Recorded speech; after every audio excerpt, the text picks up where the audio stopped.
Muy bien, pues dentro de las características del modernismo también podemos marcar que rompe con las reglas anteriores, es decir, el modernismo literario vino a romper los estereotipos de rima y métrica que habían predominado durante muchísimo tiempo después de la colonización española, y entonces ahora les da la libertad de escribir como ellos quieran, sin tener una regla, sin tener que estar contando, ni tener que estar coordinando que todo se escuche como cantado, y entonces ahora sí tiene una mayor expresividad y da pie a lo que luego se conocería como antipoesía.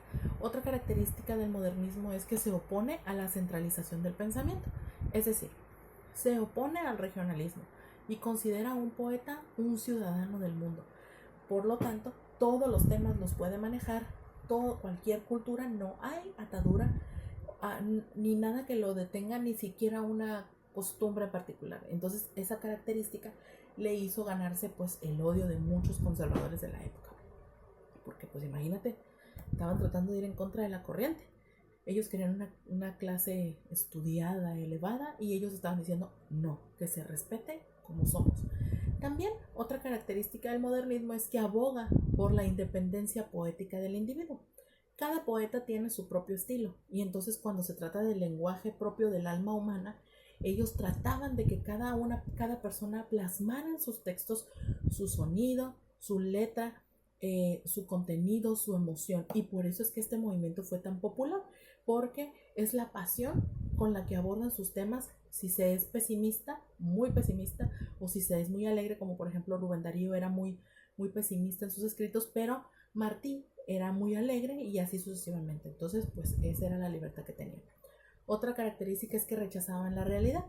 Entonces los escritores modernistas prefirieron evadir los acontecimientos sociales y políticos de la época, y pues en consecuencia sus poemas o escritos por lo general no hacían referencia al contexto histórico ni a la realidad a la que se estaban enfrentando. También ellos lograron introducir musicalidad en los poemas y en otros escritos, y entonces la estética modernista se caracterizó por incluir frases musicales. Los escritores conseguían este efecto a partir de ritmos muy marcados y de otros recursos tales como la literación, que es la repetición de sonidos, y la sinestesia, que es unir dos sensaciones o imágenes procedentes de significados muy diferentes, como por ejemplo sonora soledad. ¿Ok? Ellos trataban de darle eso. Y pues, por ejemplo, en un texto que nos habla sobre la musicalidad de los versos del modernismo, tenemos a uno de Rubén Darío, que sus papás se los han de haber dicho en algún momento, o sus abuelitos, y va así: juventud, divino tesoro, te fuiste para no volver, cuando quiero llorar no lloro, y a veces lloro sin querer. ¿No? Ese era el estilo modernista, y es de Rubén Darío.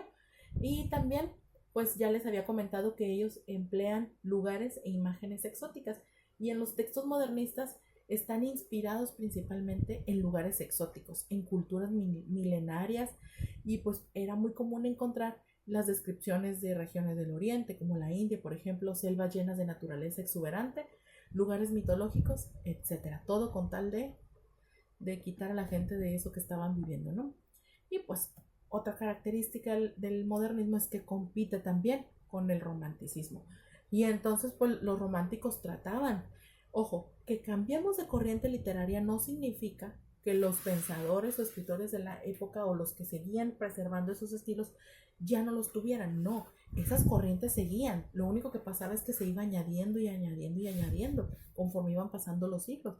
Y entonces imagínate, todos estos del pasado entran con estas corrientes modernas, y empezó a haber ese conflicto, y esas manifestaciones tan fuertes a nivel de pensamiento. Otra característica del modernismo es su sincretización religiosa, es decir, los poetas modernistas tomaban lo que consideraban lo mejor de cada una de las religiones del mundo, del hinduismo, el cristianismo, el budismo, y lo unían en una especie de tratado perfecto para la convivencia de los seres. Ellos creían eso. Y entonces los modernistas literarios buscaban hermanar a los hombres por medio de las letras, y se enfocaban en aquellas cosas comunes y afines. ¿Okay? Ellos pretendían vivir en una sana convivencia. Los temas que manejaba el modernismo literario eran la soledad y la melancolía, y las historias mitológicas también, el amor y el erotismo, perdón, lugares exóticos y lejanos, y también hablaban sobre la naturaleza exuberante y sus temáticas, y vaya, pues hablaban de todas estas cosas que les permitían generar esos ambientes tan fantásticos. Entre los autores más importantes de la época, pues ya lo dije, el padre del modernismo literario, Rubén Darío, con su obra Azul, donde no solo hay poemas, sino también hay cuentos breves. También él escribió Los Raros, y tenemos también a Amado Nervo, y Amado Nervo fue uno de los fue obviamente el mexicano Amado Nervo, uno de los representantes modernistas más importantes. Él no solo escribió poesía, sino también novelas y ensayos. Y entre sus obras más importantes resaltan Los Jardines Interiores, donde pues se nota toda esta elementos del lenguaje modernista que hemos hablado. También Manuel Díaz Rodríguez, quien fue venezolano, él escribió Ídolos Rotos. Tenemos también a José Asunción Silva, y él escribió el libro de los versos también. Tenemos a Antonio Machado, que él fue español. Él también participó en la generación del 98, que era un grupo que estaba tratando de luchar por el movimiento modernista, y él escribió Las Soledades. José Martí, él fue cubano, y él escribió Nuestra América. También Julián del Casal, y él escribió Hojas al Viento, y él era cubano también. Y bueno, pues así, entonces conocemos también al modernismo y conocimos al realismo, y ven toda esta contraste ideológico en varios siglos, ¿no? Empezamos desde el medievo hasta el modernismo. Muy bien, chicos, pues aquí concluimos la clase de este día. Espero que hayan tomado sus apuntes. Cuídense mucho y disfruten su fin de semana.